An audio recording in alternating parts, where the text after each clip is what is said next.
Okay, Chattanooga. My name is Jenn Slasor, and Jared asked me to do this a month ago. I realized when I look at the calendar. And like the good little brother he is, he reminded me of that yesterday. I have known Mr. Jimmy, Miss Kathy, and Jared since I was about 11 years old. And my first memory of Jared was when we went to their home congregation and we had a potluck after, and Jared bit my sister, which is something he has done into adulthood.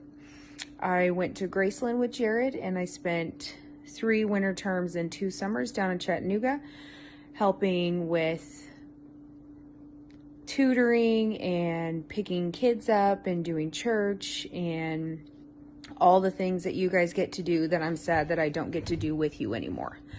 I grew up in the church, and my dad was an elder in the church. My grandpa was 70 in the church, and he worked for the church when my dad was growing up, so they moved around a lot.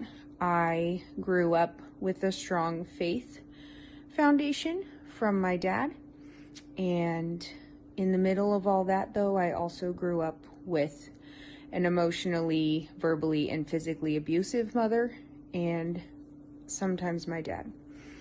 So through my childhood, I was taught to have a strong faith in God, and that ultimately saved my life in high school when I became suicidal.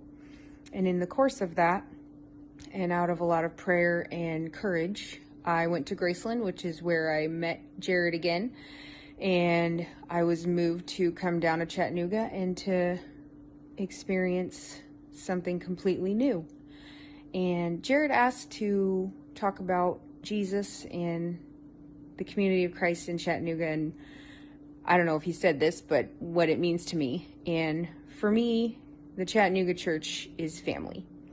I know some of you recognize my name, but might not recognize me because I look a lot different. And I know this because I saw Rachel at Spec a few years ago, and she thought I was the crazy lady just following her around, even though I remember her being little. And she didn't recognize me at all.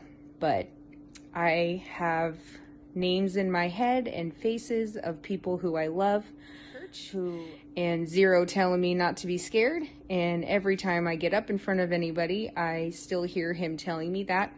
And doing this tonight, I'm hearing Zero tell me not to be scared, and it's something that helps me every time that I have to speak in front of people, because it is something that I'm nervous about. But when I went down to Chattanooga for the first time, my eyes were opened because the doors were open, arms were open. Everybody was willing and able to be themselves, and they accepted me for who I was. And at the time, I really didn't even know who I was, and I was still accepted. And I'm remembered by Mr. Jimmy and Jared even now. I haven't been down there in a really long time, but I think about Chattanooga every day. And for me, Chattanooga is where the walk is walked. Mr. Jimmy walks the walk. Jared walks the walk. And seeing all the faces of new people and people that I do know in the videos from Chattanooga has been such a blessing, and that's where I see Jesus. And I try as hard as I possibly can, even when I'm scared, to try and remember that, and to try and to share my story. I don't do a very good job of it, though, because I have a hard time being vulnerable and speaking out and talking publicly, but I do try to keep the Chattanooga spirit.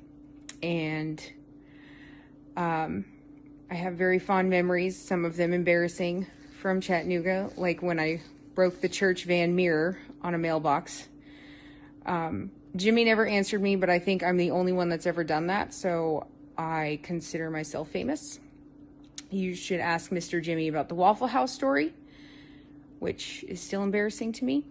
But I have a lot of fun experiences from Chattanooga, and I learned a lot of lessons about myself and about what it means to be a disciple and about what it means to be myself and to be strong and to have faith.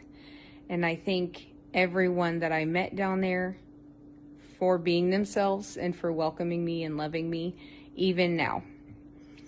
So I hope everybody's surviving the coronavirus quarantine, and I look forward to hopefully seeing you all again soon.